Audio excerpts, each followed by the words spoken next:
அல்லாஹு அக்பர், அல்லாஹு அக்பர். குர்ஆன் பேசுகிறது, கேளுங்கள்.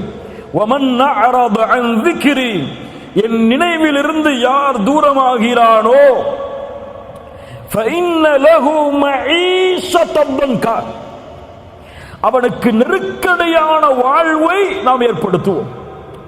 கோடிகள் இருக்கும், ஆனால் நெருக்கடி இருக்கும். லட்சங்கள் குமையும், நெருக்கடி இருக்கும்.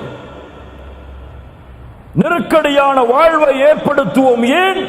என் நினைவில் இருந்து அவன் தூரமானால்.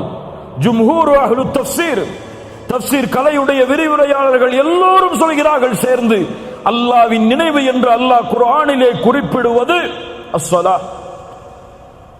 தொழுகையிலிருந்து தூரமானால் இந்த உலகம் நெருக்கடியாகும், பிரச்சனைகள் நெருக்கடியாகும், குடும்பத்தில் நிம்மதி இருக்காது, தொழிலில் நிம்மதி இருக்காது.